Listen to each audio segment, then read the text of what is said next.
à tous et bienvenue dans votre rendez-vous quotidien. Au menu, des informations fraîches relatives à la musique et au sport.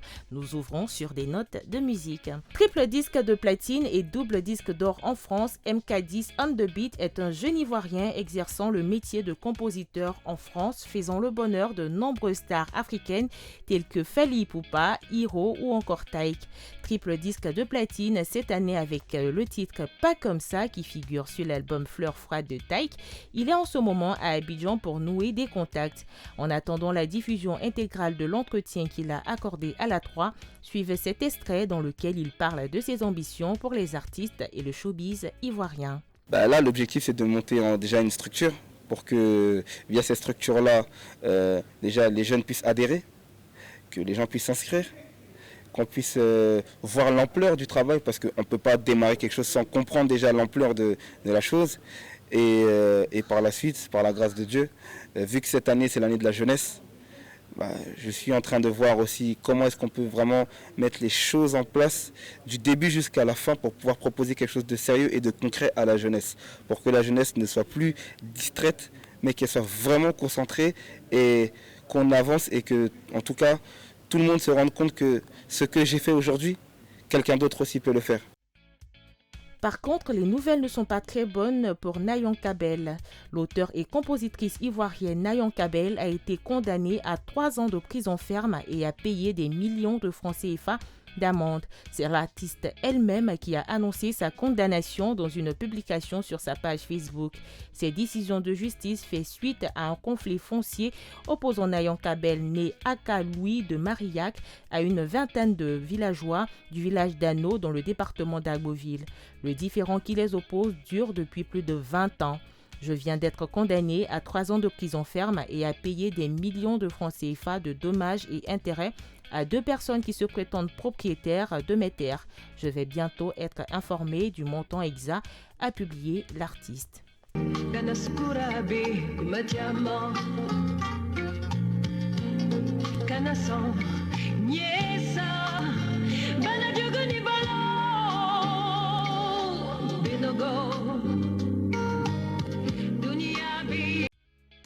Belle attention de Koffi Olomide envers sa fille. Le chanteur congolais Koffi Olomide est en froid depuis des années avec sa fille Didi Stone. Cette tension est provoquée par la séparation de la star congolaise avec la mère de Didi Stone, Aliane. Celle qui a connu les eaux du baptême le dimanche 2 juillet dernier a célébré ce lundi 17 juillet ses 24 ans. Occasion pour son père de lui adresser un joli message à travers une vidéo postée sur sa page Facebook. Ma prière est que tu sois très longtemps en bonne santé et que tu rencontres partout le succès, la réussite et l'élévation, a dit Koffi Olomide. Je fais la prière que mon bébé, mon cœur, tu sois très longtemps, très longtemps en bonne santé. Que tu rencontres partout le succès, la réussite, l'élévation et le respect.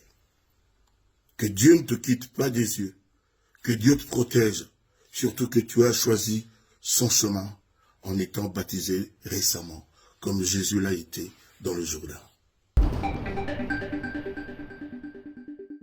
Du sport à présent. 2 semaines après leur duel en poule remporté par les jeunes étalons 1-0, la Côte d'Ivoire et le Burkina Faso se retrouveront en finale de la 2e édition de la Coupe UFOAB organisée en Côte d'Ivoire. Face au Bénin hier, en demi-finale, les Ivoiriens ont dû passer par les tirs au but pour se qualifier en s'imposant 3-2, 2-2 après le temps réglementaire. La finale est prévue ce jeudi 20 juillet au stade Robert Champrou de Marcory.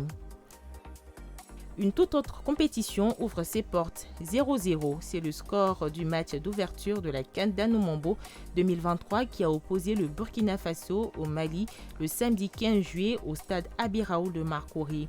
Après 2 mi-temps qui ont duré chacune 25 minutes, le tenant du titre, le Burkina Faso, n'est pas parvenu à trouver la faille face à un Mali dominateur et conquérant. Ce match donne le ton de cette 10e édition de la CAN d'Anoumambo qui réunit 16 équipes parmi lesquelles la Côte d'Ivoire. Après Anomambo, cap sur Yopougon. La première demi-finale du tournoi Maracana Petit Poteau dénommé We Love Yopougon se jouera ce mardi 18 juillet 2023 à la place CP1 de Yopougon. Ablo Voiture FC et Gbamanan FC vont s'affronter pour arracher l'un des tickets qualificatifs pour la finale de ce tournoi, dont le vainqueur empochera 2 millions de francs CFA plus un trophée. La deuxième demi-finale aura lieu ce jeudi 20 juillet et opposera National SBHFC à Sikoji. Débuté le 17 juin 2023, le tournoi We Love Yopougon réunit 24 équipes et a été initié par l'acteur du monde culturel Souleymane Kamagaté, dit l'homme saga. Signalons que ces rencontres sont à suivre en direct sur la 3. Allez, c'est tout pour aujourd'hui. Merci pour votre attention et à très bientôt.